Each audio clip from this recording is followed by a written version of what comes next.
এই হচ্ছে আইটেলের সদ্য লঞ্চ হওয়া স্মার্টফোন itel S23। গ্রীষ্মের আমের মতোই ফিচারে টসটসা এ স্মার্টফোন।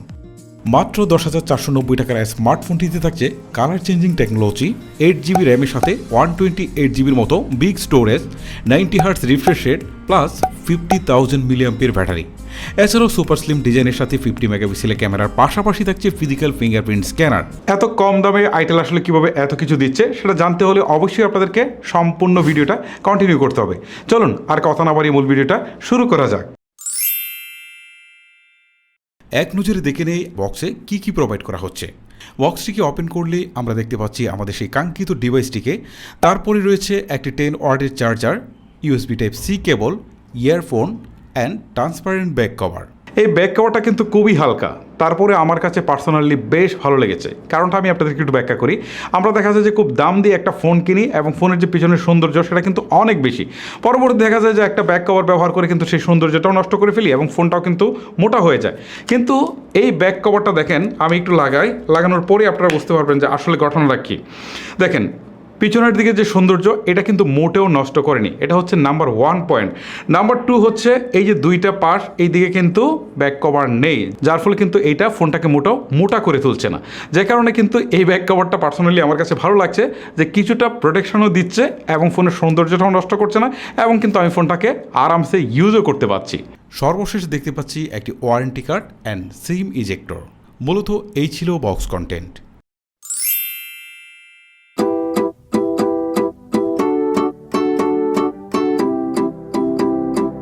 আমার কাছে মনে হয় এই ফোনের একটা অন্যতম আকর্ষণ হচ্ছে এর ডিজাইন। স্পেশালি আমার কাছে খুবই ভালো লেগেছে এর কালার চেঞ্জিং টেকনোলজি। কম আলো বা শেডি এরিয়াতে আপনি এই ফোনটাকে হোয়াইট দেখতে পারবেন, আর রোদে নিয়ে গেলে বা ভিআর আলোতে নিয়ে গেলে আপনি দেখতে পারবেন যে কালার পরিবর্তন হয়ে পিঙ্ক হয়ে গেছে।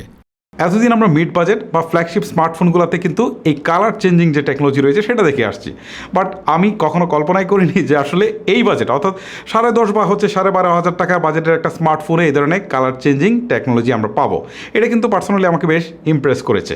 বক্স হিসেব ডিজাইনের এই ফোনটি পার্সোনালি আমার কাছে বেশ ভালোই লেগেছে। ফোনটি বেশ slim and light weight. Proper weight ডিস্ট্রিবিউশনের কারণে ফোনটি দীর্ঘ সময় ব্যবহার করলেও আপনি ফিল করবেন না যে 6.6 ইঞ্চির বিগ স্ক্রিনের একটা ফোন আপনি হাতে ধরে আছেন। ফোনটির উপরের দিকে কোনো প্রকার সেকেন্ডারি নয়েজ ক্যান্সেলেশন নেই, যেটা এই বাজেটে মোটেও প্রত্যাশিত ছিল না। নিচের দিকে 3.5mm headphone Jack, primary microphone এবং USB Type-C পোর্ট থাকছে। এই বাজেটে অনেক স্মার্টফোনে কিন্তু আমরা এখনও মাইক্রো USB দেখতে পাই, আর সেখানে আইটেল কিন্তু USB Type-C দিয়েছে। Good job itel. এর বটমে থাকা সিঙ্গেল স্পিকার থেকে আমরা মোটামুটি লাউড সাউন্ড পেয়েছি, তবে ভলিউম 80%-এর বেশি নিয়ে গেলে কিছুটা ডিস্টরশনের দেখা পাওয়া যায়। বাম পাশে উপরের দিকে থাকছে ভলিউম রকার, তার নিচে থাকছে ফিজিক্যাল ফিঙ্গারপ্রিন্ট স্ক্যানার, যেটি পাওয়ার বাটন হিসাবে কাজ করবে। আর এই ফিজিক্যাল ফিঙ্গারপ্রিন্ট স্ক্যানারটি যথেষ্ট ফাস্ট অ্যান্ড ইকুরেট কাজ করছিল। বস্তুতপক্ষে আমার বিশ্বাসই হয়নি যে এই বাজেটের একটা স্মার্টফোনের ফিঙ্গারপ্রিন্ট স্ক্যানার এতটা ভালো কাজ করতে পারে। ফোনটির ফ্রন্ট পার্টে থাকছে ইউশেপ নচযুক্ত একটি ডিসপ্লে, যার সিন এবং সাইড বেজাল বাজেট অনুযায়ী ঠিকঠাকই রয়েছে। এই স্মার্টফোনের ফ্রন্ট পার্টের একটি অন্যতম দুর্বলতা হচ্ছে এতে কিন্তু ইউ শেপ নচ দেওয়া হয়েছে। সাধারণত এই স্মার্টফোনে যে কনফিগারেশন দেওয়া হয়েছিল সেটার সাথে যদি এখানে একটা 5 হোল দেওয়া যেত তাহলে কিন্তু খেলাটা একটা অন্য লেভেলে চলে যেতে পারত। ডিসপ্লে হিসেবে ফোনটিতে থাকছে 6.6 ইঞ্চির একটি IPS LCD ডিসপ্লে, যেটি অনলি HD+ রেজুলেশনের একটি ডিসপ্লে, যার রেজুলেশন 1612x720 পিক্সেল। আর ডিসপ্লেতে থাকছে 90Hz রিফ্রেশ রেট। কলিং বা ছবি তোলা সহ বেশ কিছু কাজে আউটডোরে একে অপারেট করছি, যদিও ডিরেক্ট সানলাইটে অপারেট করতে কিছুটা প্রবলেম হয়, তবে এটা নিয়ে আমি কমপ্লেন করছি না একদমই, কারণ এটা এই বাজেটের ফোনের জন্য একটা কমন ব্যাপার। আমি সাধারণত আন্ডার 15K বাজেটের স্মার্টফোনগুলোতে ফুল HD+ রেজুলেশনের পরিবর্তে HD+কে আমি সাপোর্ট করি। মূলত এই বাজেটের র্যাম বা হচ্ছে এই বাজেটের যে হার্ডওয়্যার থাকে আসলে সেইটার সাথে ফুল HD+ রেজুলেশন দিলে খুব একটা কিন্তু পারফরমেন্স বেটার পাওয়া যায় না। এই ক্ষেত্রে আমার মনে হয় যে হায়ার রিফ্রেশ রেট দেওয়া গেলে বেটার, যেটা কিন্তু আমরা এই স্মার্টফোনে পেয়েছি। অর্থাৎ এই স্মার্টফোনে কিন্তু 90Hz রিফ্রেশ রেট রয়েছে, যার ফলে কিন্তু স্ক্রলিং বা ট্রানজ্যাকশনে কিন্তু স্মুথ একটা এক্সপিরিয়েন্স আমি পেয়েছি এই স্মার্টফোন থেকে। চিপসেট হিসেবে ফোনটিতে থাকছে ইউনিএসও T606, যেটি 12nm আর্কিটেকচারের বিল্ড করা একটি অক্টাকোর CPU, আর জিপিইউ হিসেবে এতে থাকছে মালি G57। ইউনিএসও চিপসেট কিন্তু ইদানিং লোয়ার বাজেটের স্মার্টফোনগুলোতে হামেশাই ইউজ হতে দেখছি। এটা এই বাজেটে যথেষ্ট ভালো মানের চিপসেট। রেগুলার কাজগুলো যথেষ্ট ভালোভাবে হ্যান্ডেল করতে পারছিল, লাইক এস ফেসবুকিং, ইউটিউবিং বা কলিং। এই চিপসেটকে যদি আমরা মিডিয়াটেক হিলিও G35 এর সাথে কম্পারিজন করি তাহলে দেখতে পাই যে G35 থেকে অনেকটাই এগিয়ে থাকছে এই চিপসেট। ফোনটিতে ছোটোখাটো গেমগুলো বেশ ভালোভাবেই প্লে করতে পারবেন। ফ্রি ফায়ারটাও ভালোই চলে, তবে পাবজির মতো হেভি গেম প্লে করতে পারবেন, তবে সেটা যদি আপনি লোয়ার গ্রাফিক্সে প্লে করেন তাহলে মোটামুটি প্লেয়েবল থাকে। ফোনটি রান করছে itel OS 8.6-এ, যার টপে থাকছে অ্যান্ড্রয়েড 12। আমার মনে হয় যে এই সময় এসে মাস্ট বি অ্যান্ড্রয়েড 13 দেওয়া উচিত ছিল। অ্যান্ড্রয়েড 13-এর কারণে হয়তো আমরা বেশ কিছু ফিচার মিস করব। এর ইউআই বেশ কিছু প্রি ইনস্টল অ্যাপ আছে, আপনি চাইলে তার ম্যাক্সিমামই আনইনস্টল করে ফেলতে পারেন।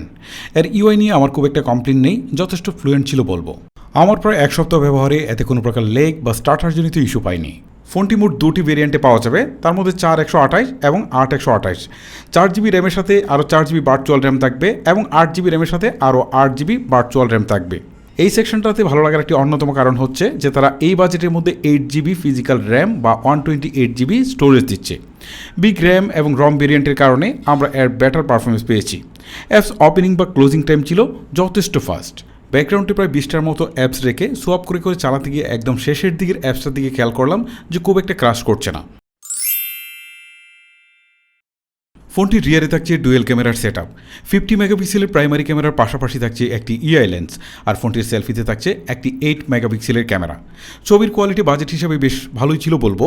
ছবিগুলো কিছুটা স্যাচুরেটেড কালার প্রোভাইড করছিল, যা দেখছে অনেকটাই আই ক্যাচি লাগছিল। তবে ছবিতে ডিটেলস অ্যান্ড শার্পনেস আমার কাছে অ্যাভারেজ মনে হয়েছে। পোর্ট্রেট মোডে তোলা ছবিগুলোকে ঠিকঠাকই লেগেছে আমার কাছে, তবে মাঝে মাঝে সাবজেক্ট ডিটেকশানে কিছুটা হয়তো মিস করে ফেলে, তবে কাজ চলে যাবে ভালোভাবেই। লো লাইটের তোলা ছবিগুলোতে কিছুটা নয়েজ অ্যান্ড গ্রিনের দেখা পাবেন। লো লাইটের ছবিগুলো অনেকটাই বুস্টেড কালার প্রোভাইড করে থাকে। সেলফি ক্যামেরায় তোলা ছবিগুলো আমাকে একদমই হতাশ করেনি।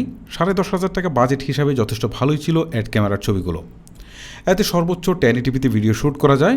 ভিডিও কোয়ালিটি বাজেট হিসাবে ঠিকঠাকই ছিল, তবে ভিডিওতে কোনো প্রকার স্টেবিলাইজেশন নেই, যেটা আমি এই বাজেটে হয়তো আশাও করিনি। ফোনটির আদার্স ফিচারের মধ্যে যেসব বিষয় থাকে, যেমন call quality, network connectivity, download upload speed, সব কিছুই কিন্তু আমি খুব কেয়ারফুলি টেস্ট করেছি। এক্স্যাক্টলি কোথাও আমি কোনো প্রবলেম খুঁজে পাইনি।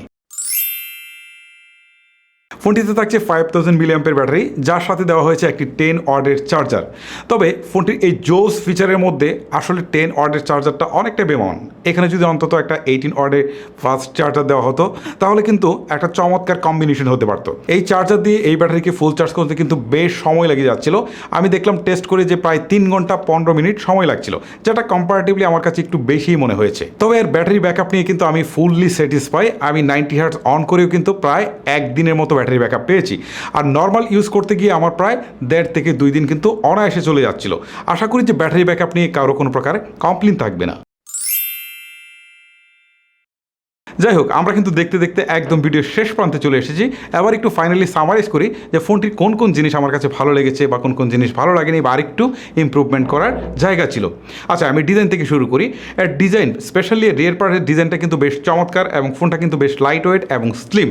এই দিক থেকে ফোনটা যে কাউকে আকর্ষণ করবে এটা আমি 100% নিশ্চিত করে বলতে পারি, কারণ এতে যে কালার চেঞ্জিং টেকনোলজি যুক্ত করা হয়েছে এইটাও কিন্তু জোস। তবে ফোনটির যে ফ্রন্ট পার্ট রয়েছে এখানে ওয়াটার ড্রপ নসের পরিবর্তে কিন্তু এখানে একটা পাঞ্চ হোল দেওয়া যেত, তাহলে কিন্তু আমি বলতাম যে একেবারে ডিজাইন সেকশনটা বাজিমাত করে দিয়েছে। ওকে, তারপর যদি ফোনটির আমরা চলে যাই ডিসপ্লে সেকশনে, এখানেও কিন্তু যথেষ্ট ভালো করেছে। স্পেশালি এই বাজেটে তারা 90 হার্টজ রিফ্রেশ রেট দিয়েছে। ডিসপ্লে সেকশনটা যথেষ্টই ভালো ছিল। তারপর যদি আমি ক্যামেরা সেকশনটা যাই তাহলে এটাও বলবো যে অ্যাভারেজ ছিল, এখানে আরেকটু ইমপ্রুভমেন্ট করার হয়তো বা জায়গা ছিল। নেক্সট যদি আমি ফোনটির ব্যাটারি সেকশনে যাই তাহলে বলবো যে এইটাও কিন্তু পারফেক্ট ছিল। 5000 মিলিঅ্যাম্পের ব্যাটারি ছিল।